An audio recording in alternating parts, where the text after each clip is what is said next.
I'm going to experiment with my Pandoro today because here's the problem.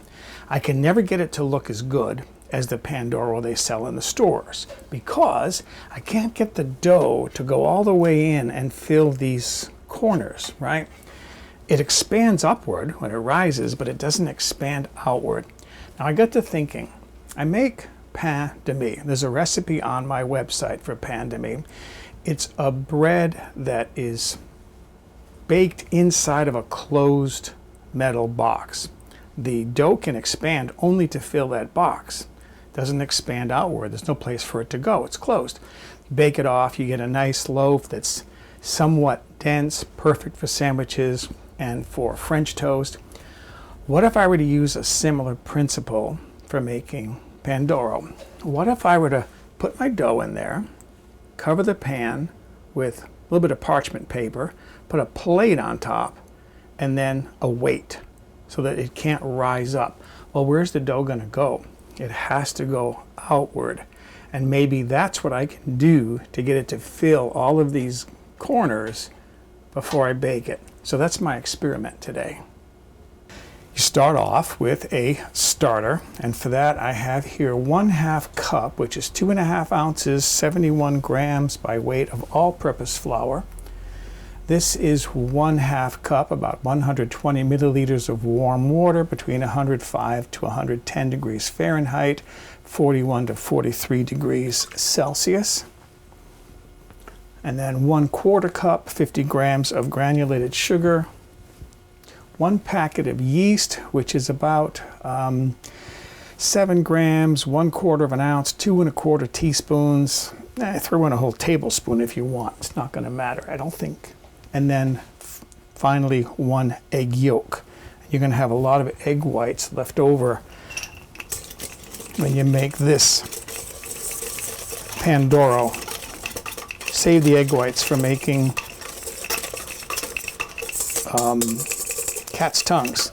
So now you have kind of a watery batter in there. You want to let this sit now for a while. The resting time for this is 1.5 hours. So my batter now has been rising. It's nice and foamy in there. It's more than doubled in bulk. What I have here, let me get this out of the way, is I have 3 cups, which is about 15 ounces, 425 grams by weight of all-purpose flour. And what I'm going to do is I'm going to put about half of that flour in there, roughly half.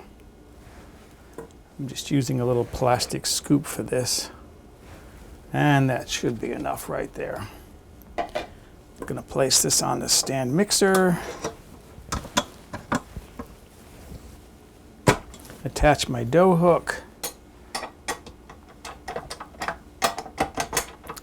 and then I'm going to run this on slow just to incorporate all that flour.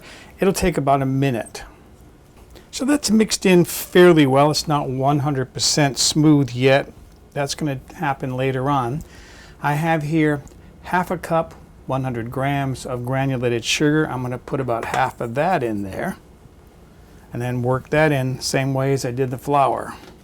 Now what I have here is 3 egg yolks from large eggs. I'm going to add these one at a time with the machine running until each of these is fully blended in. So that's starting now to mix together. It's a sticky mass in there. Don't be afraid to get in there with a spatula and scrape it up and move it around as you need to help with the mixing. What I have here is 8 tablespoons of butter. That's about 1/4 pound, 113 grams. Use unsalted butter if you want and add salt later on. If your butter has a lot of salt in it, my butter doesn't have a lot of salt, so I'm going to use salted butter and then skip the salt in a later step. I'm going to add the butter. This is room temperature, by the way, a little at a time until I get about half of this incorporated into my dough. Pretty much now have half that butter all incorporated in there. I'm going to run my machine at medium speed. I've been running it at low speed. I'm going to run it at medium speed with my dough hook in for 3 to 5 minutes to get that mixture kneaded up and smooth. So now there's my mixture, looking pretty smooth. I have in the meantime now buttered a large bowl, and I'm going to scrape this sticky, massive dough out of here. By the way, when I was mixing this up, I scraped the bowl a couple of times with a bowl scraper. And I'm going to place this in my buttered bowl here. It's going to take a while to get this out because it is sticky, as you can see. Look at that. But it's smooth. I used a bowl scraper to get the last of that dough out of there. Now I'm going to cover this bowl with plastic and let it sit and rise for another 1.5 hours. You are going to have a lot of egg whites left over, and I mentioned you can make cat's tongues with them. Don't panic. You don't have to look for advertisements offering kittens for good homes. Cat's tongues are a French cookie made with egg whites, obviously, sugar, butter, a little bit of flour, and some vanilla. They are delicious. Cat's tongues are probably my favorite cookie. On my website, in the recipe archive, under desserts, look for cat's tongues, and you'll see a pretty easy recipe for making cat's tongues cookies. My Pandoro dough has been rising now for another 1.5 hours. It has risen beautifully. The bulk has increased quite a bit. I need to transfer this to my mixing bowl, which I cleaned out, because I still have the remainder of my ingredients to add to the dough. So my dough now is back in my stand mixer, fitted again with the dough hook. I have to add the remaining of the 3 cups of flour, the remaining sugar. Remember, I had 1/2 cup. I have 3 more egg yolks to add to this dough, plus a whole egg, the remainder of the butter, some vanilla extract, about a teaspoon of this, and then this is the zest from 1 lemon that I took from my neighbor's tree. She's always telling me, come get some lemons. The directions don't say whether to dump everything in there at once and then mix it, or whether to add it like I did initially, a little at a time until it's incorporated before adding more. I'm going to go it a little bit at a time until I get all my ingredients thoroughly mixed up in my dough. I just finished incorporating the last of my butter now. I'm about to put in the lemon zest. Lemon is the traditional flavoring for Pandoro, but I saw one recipe where they used orange zest. Feel free to flavor it any which way you want. I'm going to put my lemon zest in there, incorporate that, and then I'll be ready to run this through a final kneading process of about 5 minutes or so, maybe a little bit longer, until it's all nicely kneaded. 5 to 8 minutes should be enough on this. All right, I'm going to take my dough out of here and put it into a bowl again. This is a bowl that I've buttered well. This is going to be for the 3rd rise. I'm going to cover this with plastic and let this rise until it's coming up close to the top of this bowl, 1.5 to 2 hours. Okay, I'm going to take my dough here, put it down inside my Pandoro pan, push it down well.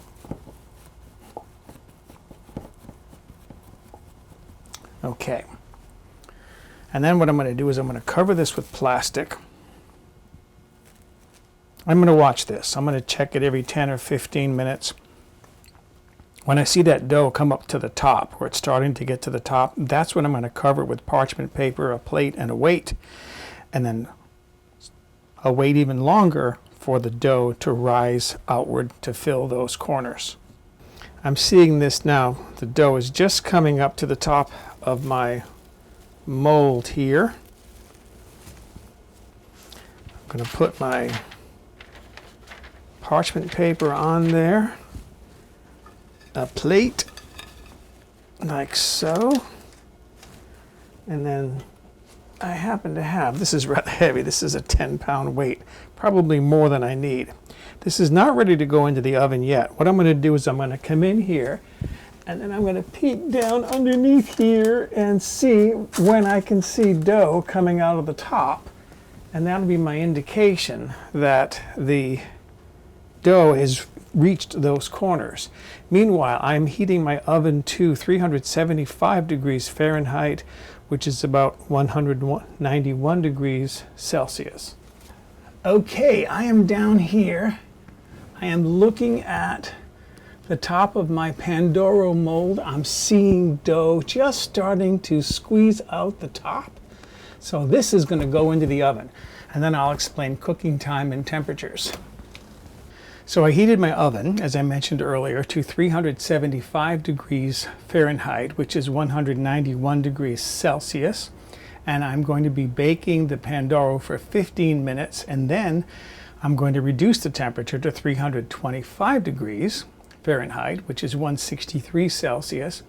And I'm going to bake this longer, 35 to 45 minutes. I may even leave it in there longer. And the reason why is because I've got that weight on top, that metal weight, the plate, that's all going to absorb heat, which is going to slow down the cooking. It could take longer for it to bake.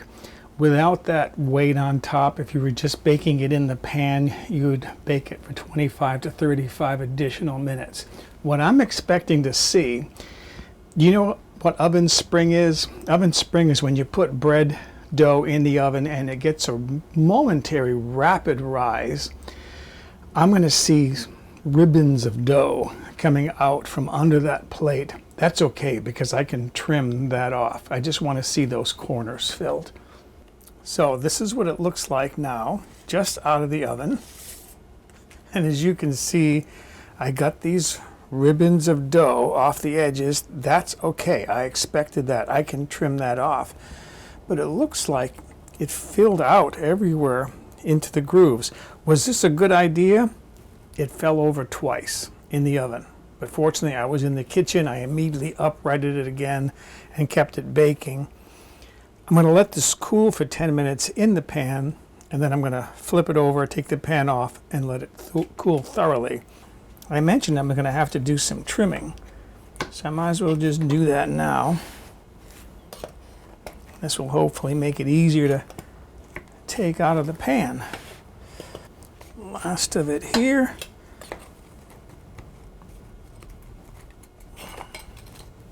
Okay. Now I'm going to put this back on my cooling rack. All right, let's see if I can get this pan to slide off now. There it goes. Beautiful. See, it's all finished all the way around. That's what I wanted.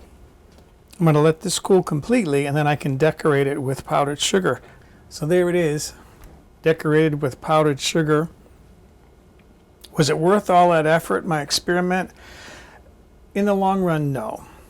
But I did achieve what I wanted to achieve. I proved that it could be done, but I think it's a lot easier to just make it the regular way. I've done that several times, and the results are satisfactory. So there I have my piece. You can dip this in coffee or tea. I saw an Italian chef on YouTube eat it his favorite way, which was dipped in milk. So I got to try it. Gonna tear off a little piece of this. This is so delicately light. It's just so delicate. I love milk anyways. Oh yeah, very nice. All right, excuse me, I'm going to go enjoy my evening snack of Pandoro. For a printable PDF copy of this recipe with step-by-step photographs, visit my website, mobilehomegourmet.com, and look on the home page or in the recipe archive.